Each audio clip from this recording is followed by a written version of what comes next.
नमस्कार साथियों, आज की मेरी वीडियो में हम जो अम्ल क्षार एवं लवण अध्याय पढ़ रहे थे उससे आगे के अध्याय के बारे में अध्ययन करेंगे। साथियों, अगर आप लोगों ने अभी तक मेरा वीडियो लाइक शेयर और सब्सक्राइब नहीं किया है तो प्लीज उसे लाइक शेयर और सब्सक्राइब कर दीजिए। और एक और आप लोगों से कहना चाहूंगा कि वीडियो को अंत तक जरूर देखिएगा, क्योंकि अंत तक देखने पर आपको संबंधित जो अध्याय है वो पूरा समझ में आएगा और उसमें कोई कठिनाई नहीं रहेगी।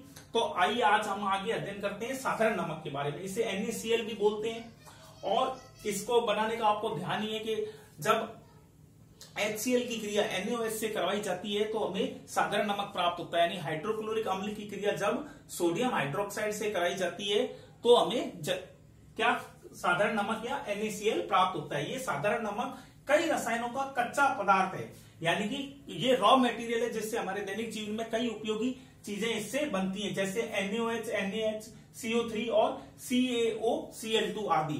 तो आइए हम पहले पढ़ते हैं सोडियम हाइड्रोक्साइड के बारे में। सोडियम हाइड्रोक्साइड मतलब सोडियम और हाइड्रोक्साइड NaOH।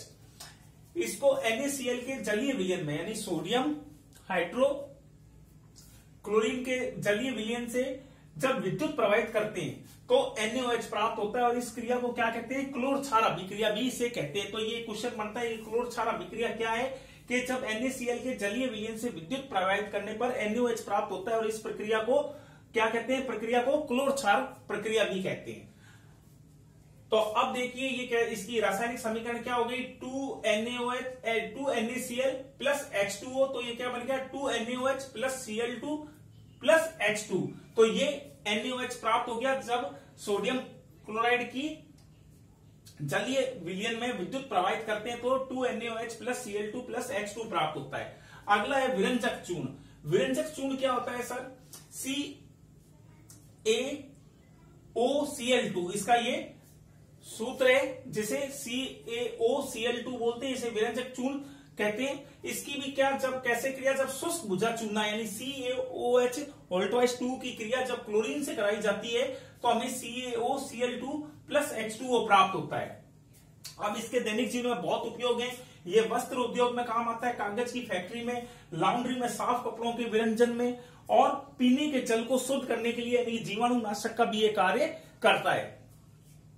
अच्छा, अगला है खाने का या बेकिंग सोडा। इसे NaHCO3 भी बोलते हैं, सोडियम हाइड्रोजन कार्बोनेट। इसका रासायनिक नाम क्या हो गया? Sodium hydrogen carbonate. तो खाने का सोडा, जैसे नाम से आपको मालूम है, ये खाने का सोडा यानी कि हमारे जो खाने पीने की चीजें होती हैं उनमें इसका उपयोग किया जाता है। इसको कैसे बनाया जाता है?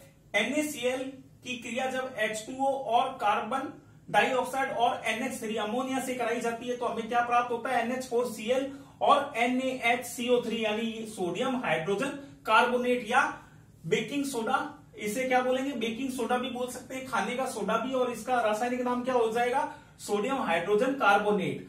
और ये हमें प्राप्त इसके साथ होता है अमोनियम क्लोराइड भी।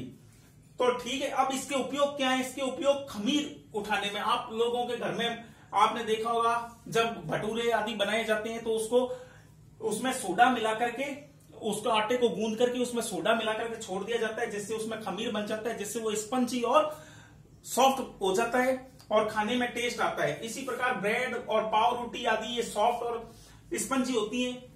केक बनाने में भी इसका उपयोग होता है। अच्छा, कई बार जब हमें भोजन जल्दी बनाना हो, जैसे छोले होते हैं, छोले इतनी जल्दी नहीं बन सकते, उन्हें रात में भिगोना पड़ता है, लेकिन अगर हमें जल्दी बनाना है तो उसमें ये खाने का सोडा या बेकिंग सोडा मिला देते हैं और उसे बॉईल करते हैं तो वो जल्दी पक जाते हैं।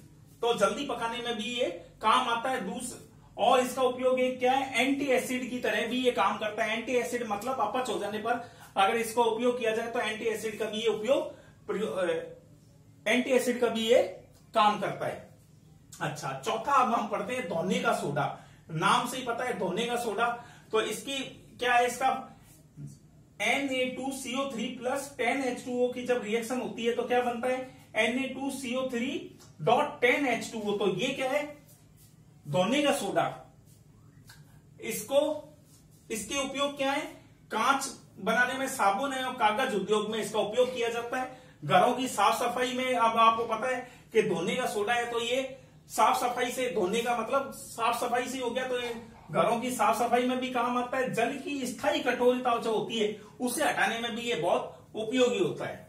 अच्छा, अगला है प्लास्टर ऑफ पेरिस यानी कि पीओपी, इसे पीओपी प्लास्टर ऑफ पेरिस भी बोलते हैं। इसका रासायनिक सूत्र क्या है? CaSO4.12H2O। इसका उपयोग क्या होता है? टूटी हड्डी जोड़ने में। आपने देखा होगा डॉक्टर जब भी हड्डी टूट जाती है तो उसमें पट्टा बांधता है, पट्टा बांधने में वो प्लास्टर ऑफ पेरिस का उपयोग करता है। और खिलौने बनाने में, घरों में पीओपी होती है तो उसमें इसका उपयोग किया जा सकता है।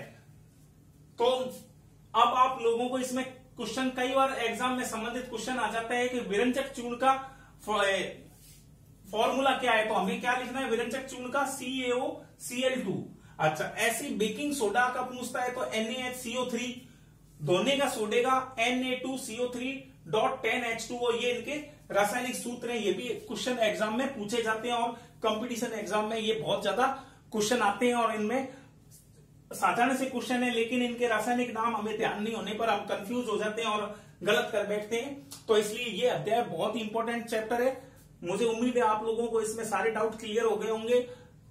तो साथियों, अगर आपको वीडियो पसंद आया हो तो फिर एक बार कहना चाहूंगा, लाइक शेयर और सब्सक्राइब करना ना भूले और पूरा वीडियो को देखें। धन्यवाद।